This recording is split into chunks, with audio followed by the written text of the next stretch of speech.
Now, you were teaching us how to play a little ditty with Roger's Daytime. Yes.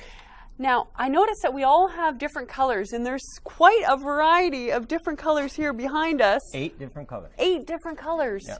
And the students in the schools can choose their color when they register. And do you want to know about the registration process now? Yeah, I was just, sure. I mean, as far as the actual color, so the kids can come in and they can pick whatever color they want. It's a lunch and after school program, Okay. paid for by the parents, and they get their choice of ukulele to keep forever, as well as the book and the number of lessons that the principal chooses. It could be 8, 9, or 10 lessons. So basically what you're saying, Ken, is that you're able to go into schools. So if you are a mother right now and you've always wanted your child to learn how to play an instrument, this seems to be a very easy one for them to be able to play. You're able to get in there, and you, students as well as parents, because you can do big kids too. You're doing Alex and I, right? Yeah, and retirement residences, seniors, church groups, any community groups that would like to learn to play the ukulele in a group. Excellent. It's a lot of fun. So this whole concept, where did the ukulele even come from? I always associate it to be from Hawaii. That's what my first thought. Around 1879, a group of Portuguese people decided to find a warmer place. I think they were pretty smart, unlike us. So they went and found the Hawaiian Islands. The king and queen at the time were very musical and picked up the instrument that the Portuguese people had brought with them. Right.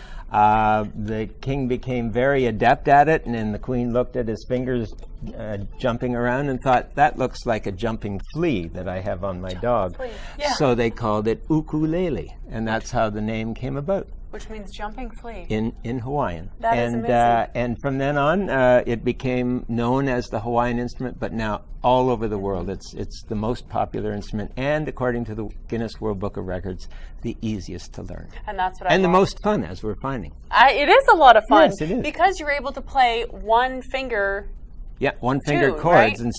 instead of complex chords. That the guitar is also a little bigger on the fretboard, so this is much more suitable to smaller hands. Excellent. We start in grade 1, by the way. You're starting. That's what I was just going to say. So if they're wanting, an individual's wanting you to come to their school, there's obviously a cost towards it.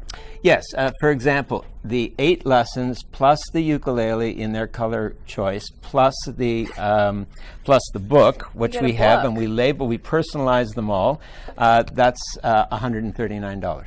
For 8 lessons. For 8 lessons. Unbelievable. And it happens at lunch, so moms and dads don't have to take them or pick them up from lessons and so on. Exactly. And we perform as part of the school, so we're sort of a co-curricular part of the music program at the school.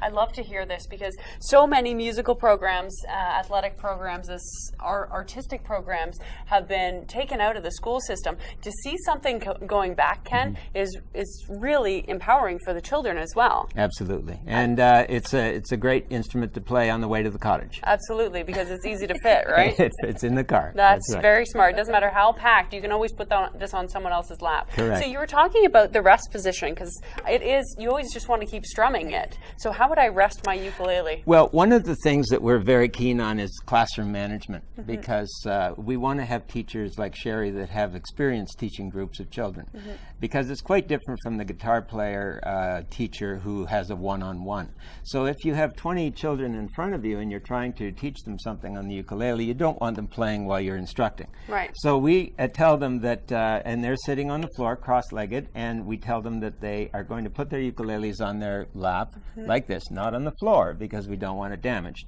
But this is just one of the strategies we have to make the classes effective. And my background as a music educator, I've developed the curriculum, and we've got a very successful program. We've taught 7,000 students in 3 years. Unbelievable. And I love how this gets them picking up the instrument. You have to start it, get them started, right? So then you never know where it can evolve. Well, it can evolve obviously into the guitar. It could evolve into the other important thing is that they're singing while they're playing. Yeah. And when you play the recorder, you can't do that so effectively. Very true. Yes, Absolutely. Can we play a little bit more?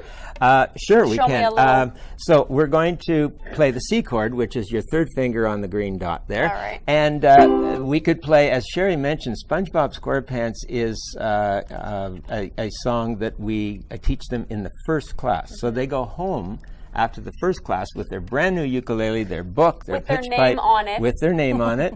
That's right. Alex and I got a ukulele with our name on it. This just makes you feel so special. Well, two other things about that. Number one, the teacher knows the children's name first class. Yeah. Number two, if we have a ukulele left behind, as quite often happens with lunch bags and ukuleles and books and so on, then we know whose it is. Oh, Ukulele Kids. So I love it. let's do this. Let's do 4 strums on the G, on the C chord, the green, and then we're going to go to that F chord we played before, which is the 2 reds.